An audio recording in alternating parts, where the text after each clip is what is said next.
Administration या police नहीं कर सकती। 12 लाख अवाम रहबरों से चलती है। दावे के साथ बता रहा हूँ, लॉ एंड ऑर्डर की जिम्मेदारी मेरी। मैं जानता हूं कि इतनी आवाम की रहबरी कैसे की जा सकती है। मुझसे बेहतर न एडमिनिस्ट्रेटर चला सकता है, न पुलिस के ऑफिसर चला सकते हैं। आप सिर्फ गुंडागर्दी से मजलूम को दबा सकते हो। मैं आवाम के दिलों पे राज करता हूं और आवाम की बेहतरी के लिए उनकी जिंदगियां बेहतर बनाने का काम भी कर सकता हूं। आपने एक एमएलए पे बिना स्पीकर को पूछे कानून का उल्लंघन करके एफआईआर दिया। चाहे मैं अगर बीजेपी के साथ ताल्लुकात मेरे नहीं है, इसका मतलब नहीं है मोदी अमित शाह के कहने पर तुम किसी को भी दबोच दो, किसी को भी आतंकवादियों का साथी बता दो।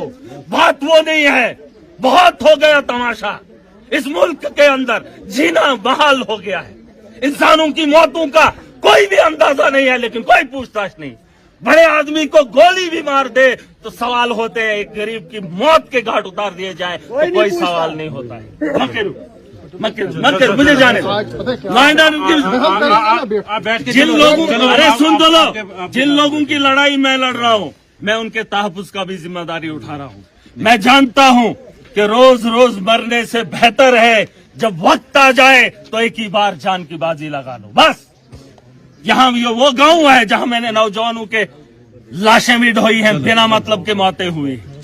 ना ये आप बैठकर कुछ एसडीएम साहब आप कुछ भी नहीं कर सकते, कुछ भी। आपको जिन बालाए हुकाम ने बोला है, सुने जिन बाला नहीं, आपको मैंने कानूनन बहुत सारी बातें बताई। मैं पुलिस वाला नहीं हूँ, मैं एडमिनिस्ट्रेटर नहीं हूँ, लेकिन कानून में बैठकर आपने कानून के साथ खिलवाड़ किया। बस कोई तो करो पता कि एक एमएलए पे पर्चा चलो पूछो जरा, किसी वकील को पूछो। एक एमएलए को पर्चा देने से पहले उसके मेरा जो बॉस है वो स्पीकर है उसको पूछना चाहिए, लेकिन उसको बिना पूछे एफआईआर दे दी। और एक गरीब की जान जाती है, उसके लिए यही टीम बनेगी, वही मेडिकल के ऑफिसर, वही एडमिनिस्ट्रेटर, और ये कहते हैं कि हम उस पर कार्रवाई करेंगे। कोई भी वैसे लोगों के खिलाफ कार्रवाई नहीं करेगा जो एक टेस्ट के लिए एक बच्ची से 25,000 रुपया एक आधे घंटे में लेती हो। वो करोड़ों की मालिक है, करोड़ों की मालिक है। वो किसी भी एडमिनिस्ट्रेटर को खरीद सकते हैं वो लोग। नहीं, आप ही के घर नहीं, घर नहीं जाओ, आज मैं नहीं जाऊँ। चलो इधर ही बैठेंगे, आप ही के घर बैठेंगे। अरे मुझे जाने, अरे मुझे जाने दो।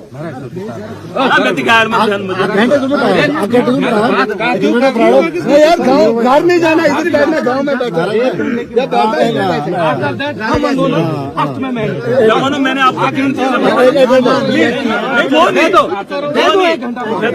मैंने पुलिस नहीं वो प्रॉब्लम। अरे सुन लो, 1000 बार मरने से बेहतर एक बार मरो। बन के मरना है। ये मत करो। लाशें कितनी ढोओगे मेडिकल कॉलेज से, कितनी उठाओगे नर्सिंग होम से, कितने घरों को बेचकर तुम इनके घरों को भरोगे? कब तक चलेगा ये सिलसिला? और आज उन्हीं के कहने पर एफआईआर मुझे होगी। अवाम का क्या हाल होगा? बिल्कुल, जिस लीडर को अवाम ने चुना उस अवाम को दबाने के लिए ये इस किस्म का हुलिया बनाएंगे। इतनी फौज, इतना इंतजाम, और एक डॉक्टर को बचाने के लिए पूरा जम्मू कश्मीर इकट्ठा। और शर्म आनी चाहिए सरकार को। चिट्ठियों पर चिट्ठियां मैंने लिखी, और आपको लगता है यहाँ इंसाफ होगा? आपको लगता है यहाँ डेवलपमेंट होगी? यहाँ सिर्फ धंधा होगा और धांधली होगी। अगर इस सिस्टम को ठीक करना है, खड़े हो जाओ। मेरी जीत का जश्न इसलिए मत बनाओ कि मैं बन गया। जीत का जश्न वही है कि आपको जीने का अधिकार मिले। मेहराज मलिक का अपराध क्या था? मेहराज मलिक का अपराध यह था कि वो अपने इलाके के लोगों के लिए अस्पताल मांग रहे थे। तो अस्पताल मांग रहे थे, इस अपराध में उनके ऊपर पीएसए लगा दिया गया। एक चुने हुए जनप्रतिनिधि के ऊपर आप पीएसए लगा रहे हैं, कह रहे हैं कि वो पब्लिक की सुरक्षा के लिए खतरा है।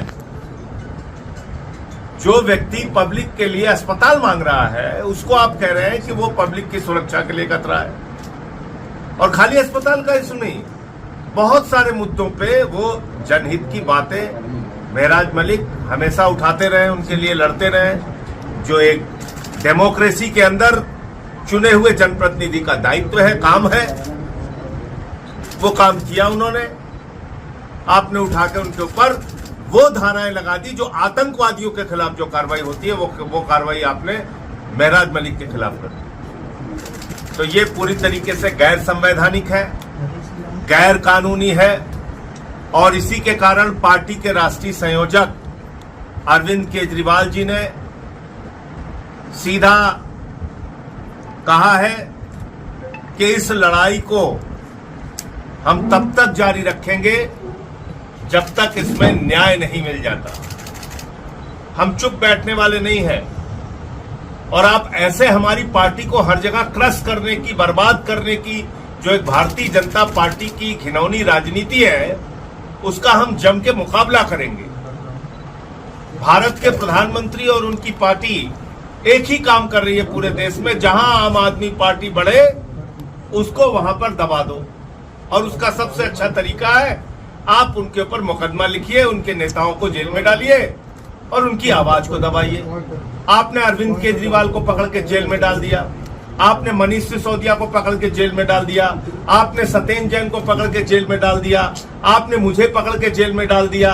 अभी महराज मलिक जो जम्मू कश्मीर के हितों के मुद्दे विधानसभा में उठाते हैं और जो लड़ाई अपने क्षेत्र के लोगों के लिए लड़ते हैं, उनके खिलाफ आपने पीएसए लगा दिया, जो कि आज तक के यहाँ के इतिहास में कभी किसी एमएलए के ऊपर पीएसए जैसी कार्रवाई नहीं हुई। आपने महराज मलिक के ऊपर पीएसए लगा दिया। तो ये कहीं ना कहीं एक प्रयास उसी तरह का है जैसे केजरीवाल जी को पहले विक्टिम बनाया गया, उनको अपराधी बना के फर्जी मामलों में जेल में डाला गया और बाकी नेताओं को फर्जी मामलों में जेल में डाला गया। उसी तरह की ये कार्रवाई है।